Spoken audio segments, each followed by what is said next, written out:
Hi friends, எல்லாரும் எப்படி இருக்கீங்க? இந்த வீடியோ வந்து எல்லாத்துக்கும் ஒரு அனுபவ பாடமா இருக்கும்னு நான் நினைக்கிறேன். நம்மளுக்கு எல்லாத்துக்குமே ஒரு நல்ல ஹோட்டல், பெரிய ஹோட்டல்ல போய் சாப்பிடணும்னு எல்லாத்துக்குமே ஆசை இருக்கும்.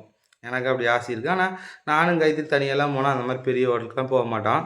எங்க ஃபேமிலி மெம்பர்ஸ்ல யாராவது வந்தா, எங்க அம்மா வந்தா, இல்ல எங்க அத்தையெல்லாம் வந்தாங்கன்னா, எங்க மாமாலாம் வந்தாங்கன்னா, போலான்னு ஆசைப்பட்டு பெரிய ஹோட்டலுக்கு கூட்டிட்டு போவேன். எங்க அண்ணனே குமாரன்னு ஒரு அண்ணன் இருக்கிறாரு.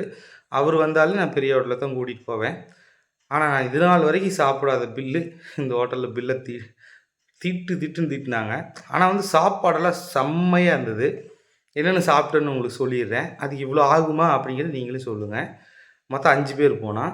அதில 1 சின்ன பாப்பா. 4 பேர் பெரியவிங்க. 3 சிக்கன் பிரியாணி கேட்டோம். 2 மட்டன் பிரியாணி கேட்டோம். ஆனா மட்டன் பிரியாணி கிடைக்கல. மட்டன்ல குஸ்கா தான் கிடைச்சது. அப்புறம் சிக்கன் பிரியாணிக்கு முட்டையெல்லாம் வந்துருச்சு. மட்டன் பிரியாணிக்கு முட்டை குடுக்கல. முட்டை 2 தனியா வாங்குனோம். ஓகேங்களா? அப்புறம் வந்து ஒரு நாட்டுக்கோழி சிக்கன் அண்ணா கேட்டார், வாங்கினோம். எனக்கு வந்து சில்லி சிக்கன் கேட்டேன். நான் ஒரு பிளேட் வாங்கினோம். ஓகேங்களா? இதுதான் கணக்கு. அப்புறம் வந்துட்டு மட்டன் கோலா உருண்டை ஒண்ணு கொண்டாந்து வச்சாங்க. ஆனா நான் கேட்கவே இல்லைன்னு சொன்னாங்க. அப்புறம் அப்புறம் நான் கேட்கவே இல்லைன்னு சொன்னங்காட்டி எடுத்துட்டு போயிட்டாங்க. அப்புறம் வந்து இளநீர்ல வந்து இளநீர் பாயாசம்ன்னு சொல்லிட்டே இருந்தாங்க. வந்து வேணுமான்னு கேட்டாங்க. சரி, ஓகேன்னு ஒரு 4 டம்ளர் வாங்கி குடித்தோம். ஓகேங்களா? அதுக்கப்புறம் அ காயத்ரி வந்து பார்த்தா, கதவுல எழுதி போட்டுருந்தாங்க.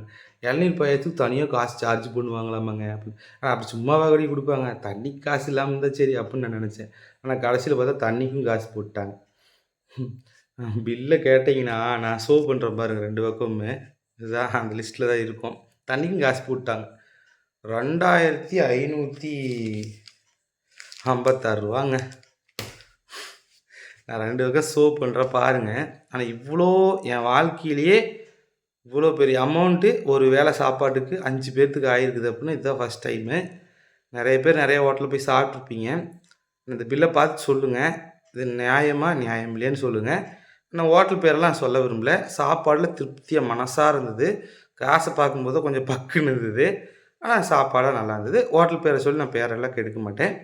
நீங்க உங்களுக்கு இந்த காசு உங்களுக்கு நியாயமா படுதா இல்லையாங்கிறத எனக்கு கமெண்ட்ல சொல்லுங்க. இப்போ நைட் சாப்பாடுக்கு நான் இட்லி மாவு வாங்கிட்டு வந்து இட்லி சாப்பிட்டு, இட்லி சுட்டு தக்காளி, கத்திரிக்காய் கடையல் பண்ண போறேன். நீங்களே என்ன சாப்பிட்டீங்கன்னு கமெண்ட்ல சொல்லுங்க. ஒரு சின்ன இன்ஃபர்மேஷன் தான் என்னால முடிஞ்சது. அடுத்து நான் ஒரு நல்ல வீடியோல சந்திக்கலாம். எல்லாத்துக்கும் குட் நைட், ஸ்வீட் ட்ரீம்ஸ். நாளைய பொழுது நல்ல பொழுதா விடியணும். நான் ஆண்டவன பிரார்த்திக்கிறேன். நாளைக்கு சண்டே. எல்லாம் ஹேப்பியா என்ஜாய் பண்ணுங்க. ஓகே ஃப்ரெண்ட்ஸ், அடுத்த வீடியோல பார்க்கலாம். பாய்.